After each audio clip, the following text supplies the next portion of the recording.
Countdown has now begun. The countdown to the wrap of week 3 has now begun. We're waiting for the Sunday night football game. But in the meantime, it is the Audible. It's the footballguys.com podcast. It's Cecil, Lammey, and Sigmund Bloom with part 2 of the week 3 recap here on the Audible. Bloom, it's so nice to get to see your face. It is. It's Every nice. time we do these shows now. The video conferencing innovations in our lifetime to get to see each other, even though we're living around the country. And for fantasy football, since fantasy football used to be in person and having your draft in person and local, and now our leagues are spread out, you know, maybe a little video conference drafting or otherwise, seeing your face makes me feel closer to you, Cease. Yeah, let's do it. Makes me feel closer to Kyle Allen. I don't know. Some segues are better than others. It's a Vance Joseph defense. So my God, 38-20, the final score.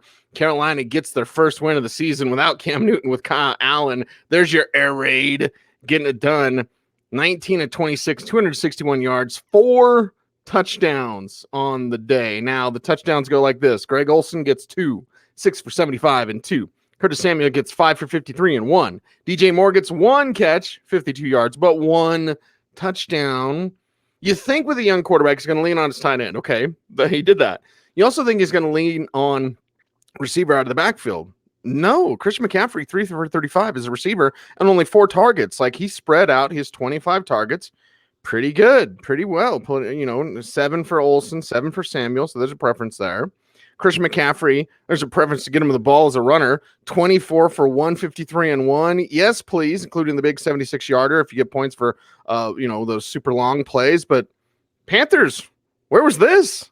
Right? I mean, and this isn't even the biggest quarterback story of the late games. Some takeaways here. Kyle Allen is going to hang in the NFL. And this is another one of the situations where he made himself, and he didn't look bad in week 17 last year, Cease. He made himself, what, $10, $20, $30 million today? Right. I mean, just on backup quarterback contracts. If Matt Flynn can take a week 17 game and throw for 7 touchdowns or whatever, and then get a deal for Seattle, Allen made some money today. Yeah, I wish he was the Steelers quarterback. Was that a bad thing for me to say? But start your quarterbacks against Arizona. Wow. Next week, that's Russell Wilson, who had a garbage time buffet today. We'll get to that. Christian McCaffrey, you said, not a big time part of the passing game, but had a long touchdown run. And since they led basically wire to wire, it was a McCaffrey game, and it was an Olsen game, looking good, spry, not looking old at all, getting open in the end zone. Curtis Samuel scores. DJ Moore on a long catch and run scores. So no need to rush. Cam, take your time. I was like, the foot feels okay. Next week against Houston, and see again, all these AFC South versus NFC South matchups are teams that, Jekyll and Hyde week to week and so on. So I'm not sure what to expect. But hey, Houston, they're going to be entertaining. And now Carolina is a lot more entertaining with Kyle Allen at quarterback. Yeah, just wait till the Cardinals fire Vance Joseph. You can say, we're back. Oh, wow. Okay. I told you I did a goof stack of Carolina. Yeah. At DraftKings today. It's the only lineup that's making money. So thank you, Kyle Allen. Kyler Murray, 30 for 43, 173, 2 touchdowns, 2 INTs in the loss. Also leading the way on the ground, 8 for 69. You think David Johnson will do a little something? He did, 6 for 28 and 1 receiving touchdown. That's cool. 11 for 37 on the ground. Christian Kirk, 10 catches, 59 yards.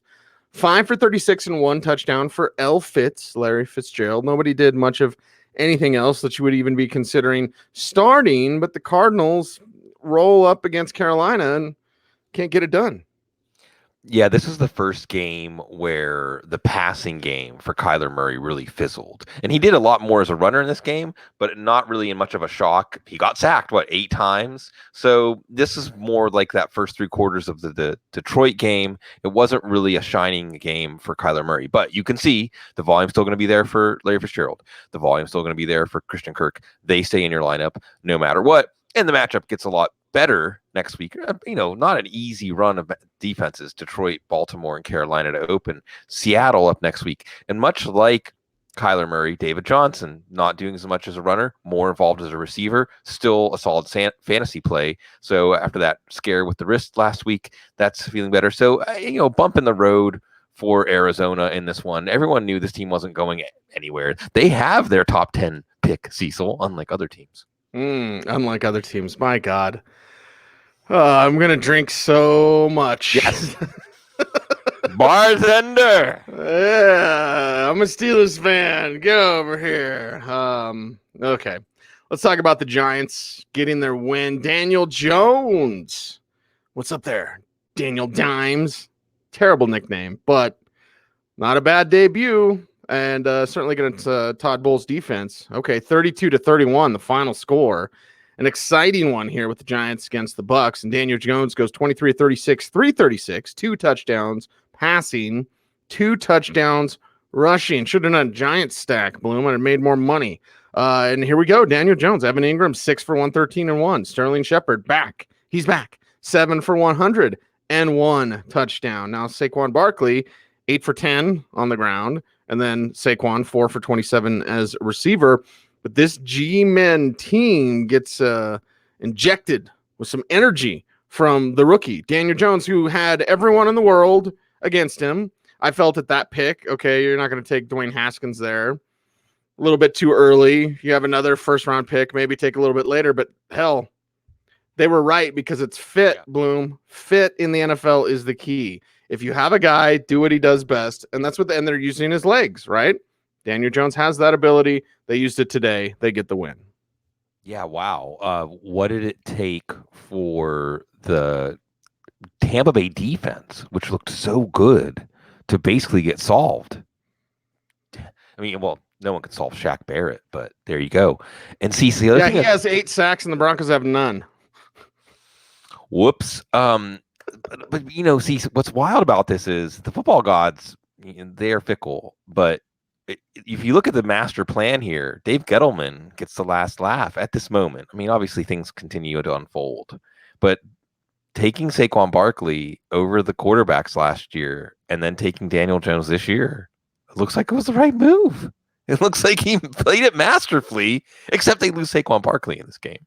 You know, so the football gods say, you were right, but whack, Saquon Barkley on crutches in a walking boot. It did not look good. He needed to be helped back to the locker room. This has got to be a multi-week injury. Wayne Gallman's going to be the guy there, although I think he's still going to be a what the heck flex, basically. They got to add some talent, and since they have enough former Broncos on their team, they might as well get C.J. Anderson. Yeah, right. Or trade for Melvin Gordon. Anyway, so, but what you see now with Daniel Jones is, because this was a Tampa defense that was stingy the first 2 weeks of the year. So you're loving Sterling Shepard. You're Golden Tate. If he's out there on your wire, you're going to snap him up. You're loving Evan Ingram. All of a sudden, this offense has dimensions that it did not have with Eli Manning. And now we're envious. I say we as Steelers fans are envious of the Giants. How did we end up here? So, the Giants, I mean, you don't expect a lot in this season, but this doesn't look like one of the bad teams now with Daniel Jones. And they do face one of the bad teams, Washington, coming next week.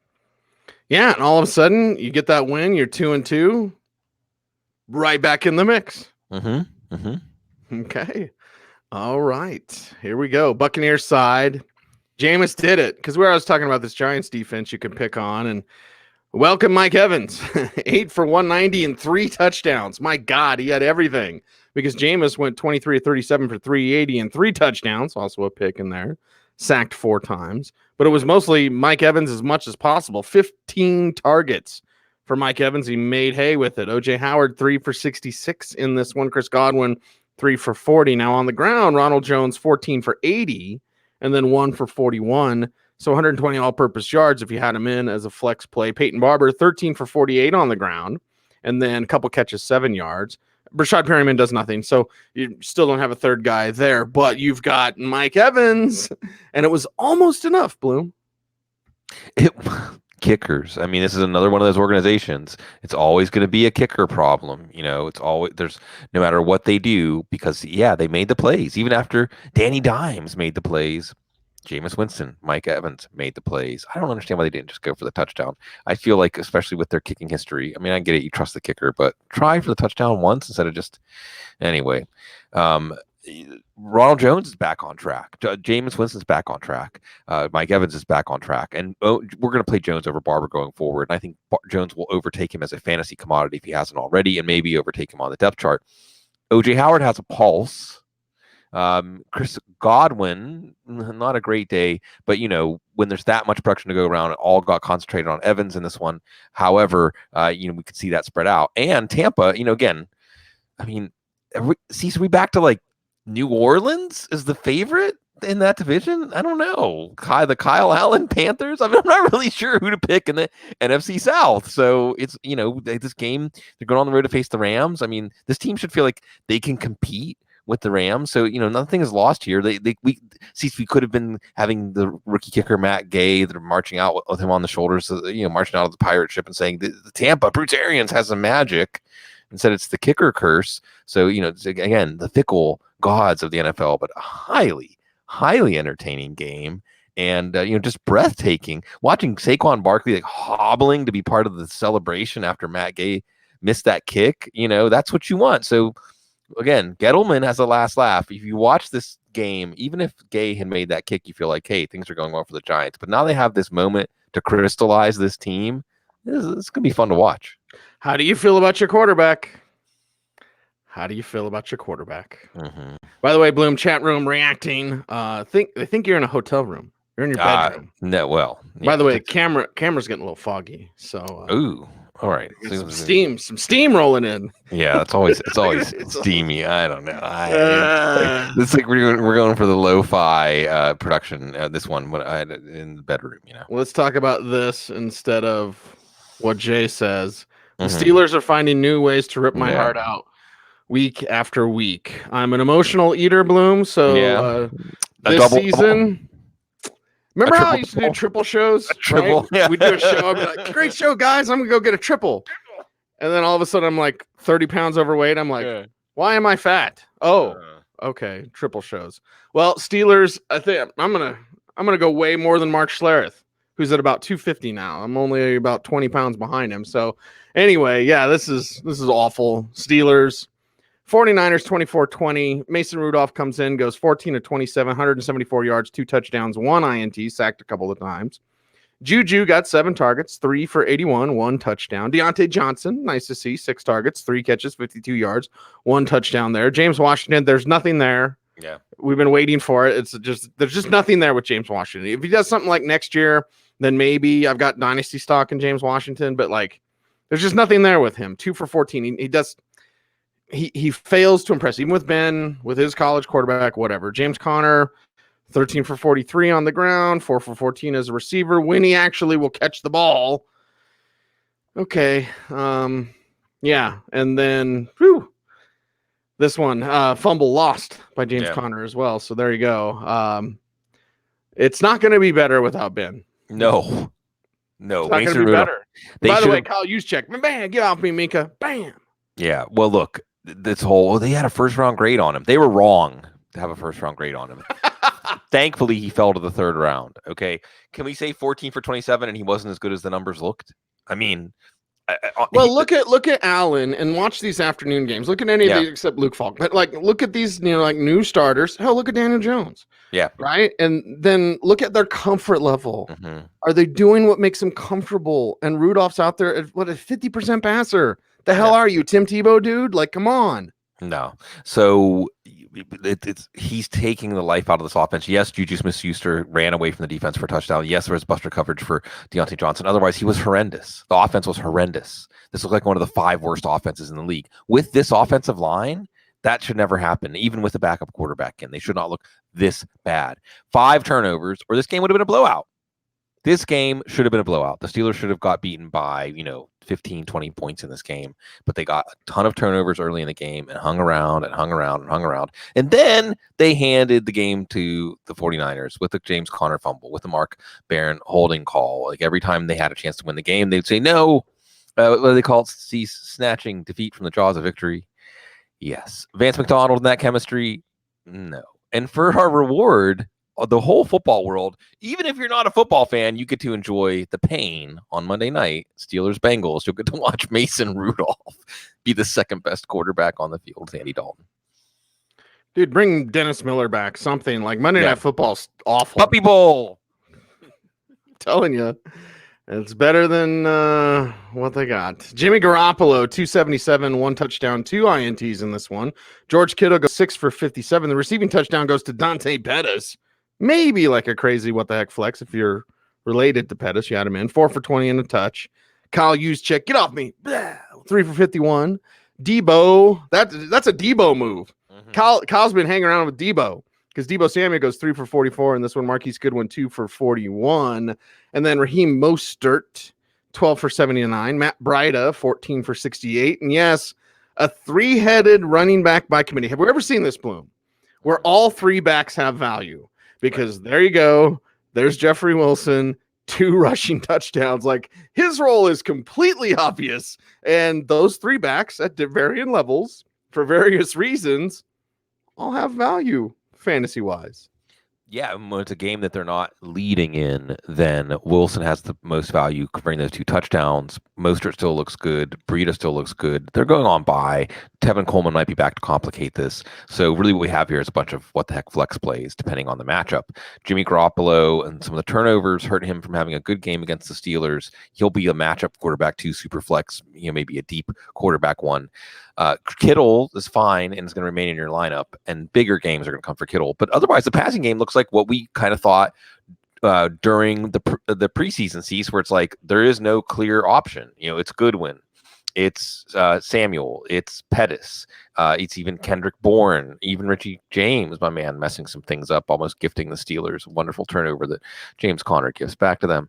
So San Francisco's 3-0 going into the bye. I mean, what's not to like about that, Santa Clara 49ers? Yeah, Santa Clara 49ers. How about the Northwest? Till we go. Teddy Bridgewater and company. The Saints march to the Northwest and win 33-27.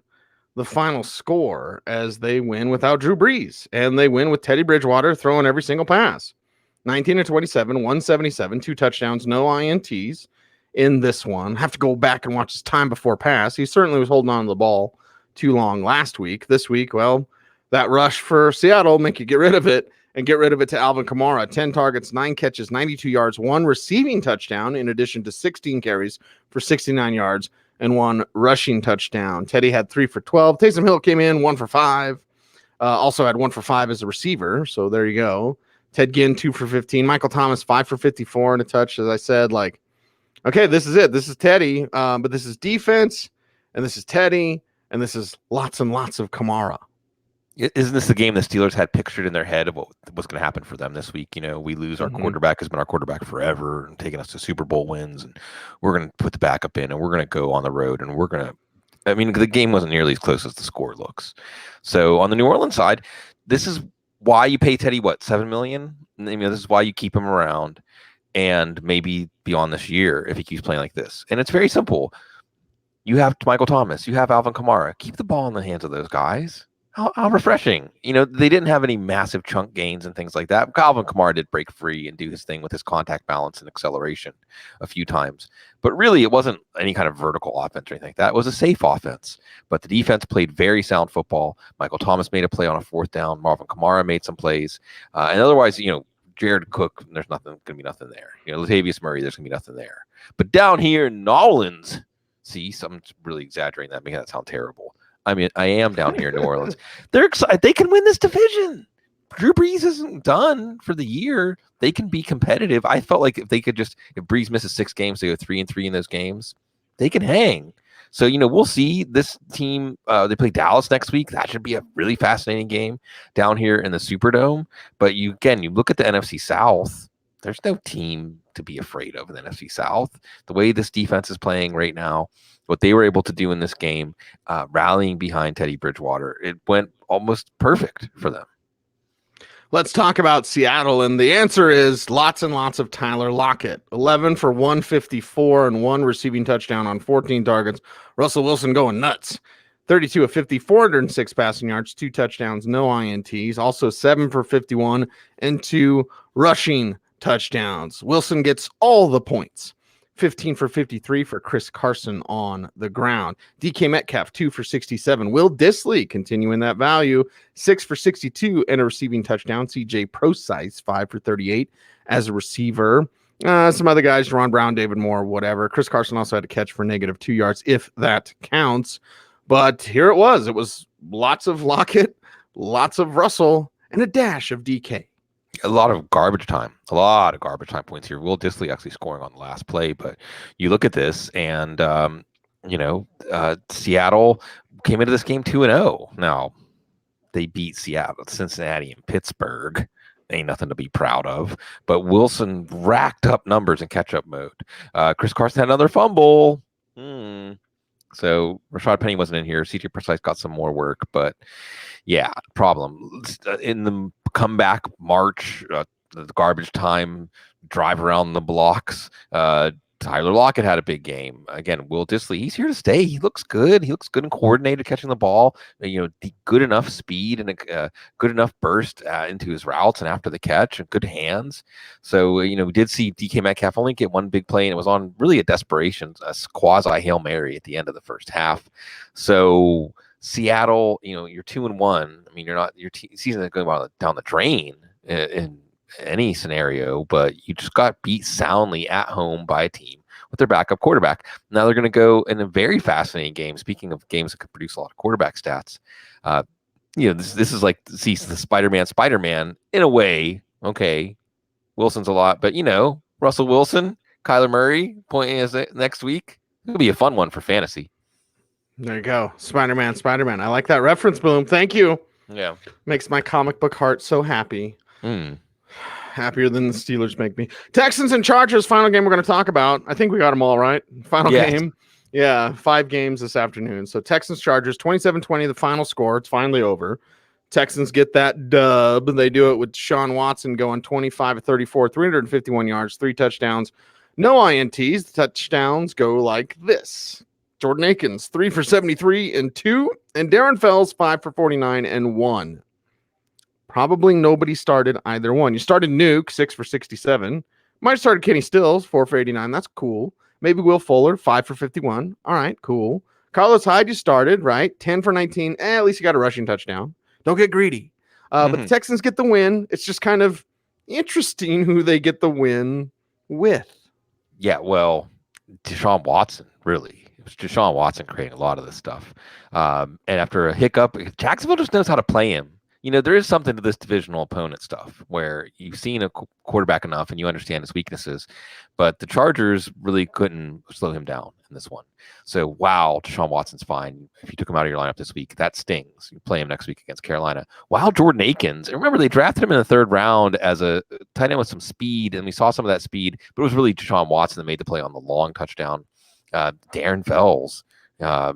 Just basketball background, a good blocker. So you were seeing the tight ends produce now. Kenny Stills producing. So that made Will Fuller and DeAndre Hopkins, disappointments for fantasy considering what Watson was able to put up. But with Watson out there slinging it and playing his game, the big days are going to come for Fuller and Nuke. It's my guy Kiki Cutie. He's not doing anything. And Duke Johnson's not doing anything.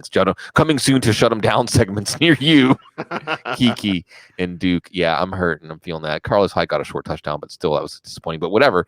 Again, if you are in a something South division, even if you've lost your starting quarterback, you're still alive. Yes, Houston Texans. You get a road win in the NFL. It's a good week. LA Chargers, Phillip Rivers, 31 to 46, 318 yards, 2 touchdowns, no INTs. Keenan Allen with all the points, 13 for 183 and 2 touchdowns. Nice. Mike Williams, 3 for 45. Austin Eckler, 7 for 45 as a receiver, 9 for 36 as a runner. Justin Jackson, 5 for 26 on the ground, 4 for 4.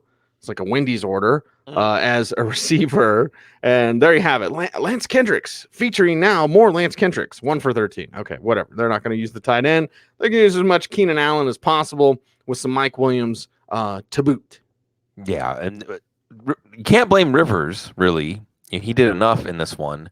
Put the ball right on Travis Benjamin's hands on a deep ball for a game time touchdown, but Benjamin couldn't hold it. He's not a formidable player at the catch point, but Rivers was formidable for fantasy against a weak Houston secondary. Again, Kyle Allen maybe or Cam Newton gets to pick on that secondary next week. Austin Eckler comes back to earth as a runner. As a receiver, still so involved that as a PPR play, this is like Christian McCaffrey last year. Even when it's a quiet week for fantasy, the stats in PPR leagues are fine. And then Keenan Allen, oh my. And this isn't, you're going to look at Keenan Allen's line, and you're going to look at Tyler Lockett's line and say, wow, but those guys both had great days. Tyler Lockett did a lot of that when the game didn't matter. Keenan Allen's catches mattered. Keenan Allen looked like he looked like one of those players that can put the passing game on his back and say, okay, Philip, you and I have been playing together for a long time now, so let's just go do our thing. It doesn't matter because again, last week we saw Keenan Allen school Darius Slay. How often should we ever say anyone makes Darius Slay not look bad, but just look a step behind, always a step behind, always saying Keenan Allen is well on his way. So the Hunter Henry so injury, underrated. Keenan Allen is so underrated. Absolutely. And now he's Antonio Brown. Can we just say that? Like now he's the Antonio Brown. Like now he's the guy that don't worry, he's going to find a way to get open. And even if he's not open, he's going to find a way to catch it. And then after the catch, he may do something not with unbelievable quickness or speed or athleticism, just with being a focused player who's intense and always makes the right decision and understands how to use other players' tendencies and things against them. So he was really fun to watch. And hey, what's not going to be fun to watch unless you're a Chargers fan? Miami next week, so everything's okay. On to Miami. We're okay. Yeah. We're more than okay. We're the Audible, the footballguys.com podcast, now on Spotify. Now with more Spotify. So thanks for listening on Spotify. Thanks for participating in the program. Chat room, love you guys. Need everyone to comment, like, subscribe, share the videos. Thanks for growing the channel. We certainly appreciate you watching here on YouTube. We'll be back Tuesday morning, 9 a.m. Mountain Time with our waiver wire report. And Bloom, we're learning. That's the great thing. When you get to about week 4, right? We've learned. We still have more to learn. We're always learning. The best people are always learning. Yeah, and the season always keeps us off balance because it's always changing. What we're looking at is always changing. So even when we understand it, the next time we see it, it's something different. So I think that's part of what keeps us vital and why we enjoy talking about it so much and interacting over it so much. So yes, in Miami, enjoy that top 10 pick. Whew. And there we have it. He's Sigmund Bloom. You follow him on Twitter at Sigmund Bloom. I am at Cecil Lammey. The show is at The Audible. We appreciate you guys. Thank you very much for listening. Thanks again for subscribing. And as always, for the great Sigmund Bloom, I'm Cecil Lammey saying stay tuned and stay frosty.